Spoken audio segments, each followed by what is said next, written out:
আল্লাহ যাকে ভালোবাসেন তাকে 4টা বিপদ দিয়ে পরীক্ষা করেন। 1 নম্বর হলো আল্লাহ তার জীবন থেকে সবচেয়ে প্রিয় জিনিসটাকে কেড়ে নেন। আপনার জীবনের সবচেয়ে প্রিয় জিনিসটা যখনই হারিয়ে গিয়েছে, চলে গিয়েছে, তখন আপনি মনে করবেন আপনার আল্লাহ আপনাকে ভালোবাসতে শুরু করেছেন। 2 নম্বর হলো যখন আল্লাহ ভালোবাসতে শুরু করেন তখন তাকে একাকিত্ব করে দেন,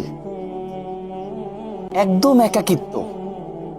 আপন মানুষগুলো পর হয়ে যাবে, প্রিয় মানুষগুলো দূরে চলে যাবে। তখন আপনি বুঝবেন, একাকিত্ব হবেন যখন, তখন আপনি বুঝবেন আপনার আল্লাহ আপনার কাছে আপনাকে নিজের কাছে করে নিতে চাচ্ছেন, অর্থাৎ নিজের করে চাচ্ছেন, ভালোবাসতে শুরু করেছেন। 3 নম্বর হলো প্রচুর পরিমাণ দোয়া করবেন, আল্লাহ আপনি আমার এই কষ্ট থেকে পরিত্রাণ দেন, কিন্তু আল্লাহ আপনার এই দোয়া কবুল করতে চাবেন না। কারণ আল্লাহ আপনার এই চাওয়াটাকে ভীষণ পছন্দ করছেন, ভীষণভাবে পছন্দ করছেন।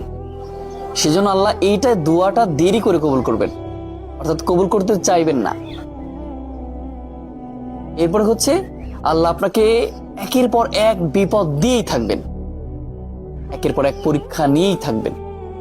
আল্লাহ বলছে, আমি যখনই বান্দাকে ভালোবাসি তাদেরকে আমি ভালোবাসি যারা ইন্নাল্লাহা মাআস সাবিরিন, যারা আমি পরীক্ষা নেওয়ার সময় ধৈর্য ধারণ করে।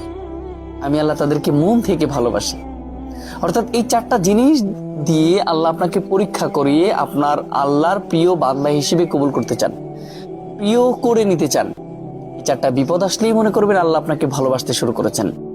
অতএব এই সময় ফাইন্না মাআল উসরি ইউসরা, এটা মনে রাখতে হবে, আমার কষ্টের পরেই আল্লাহ আমাকে স্বস্তি দিবেন। একজন আছেন যিনি আমার সমস্ত কষ্টগুলো মোচন করে দিবেন। আর ইন্নাল্লাহা মাআস সাবিরিন, আল্লাহর জন্য আমি ধৈর্য ধারণ করব। এতটুকু করতে পারলে আল্লাহ অনেক পছন্দ করেন।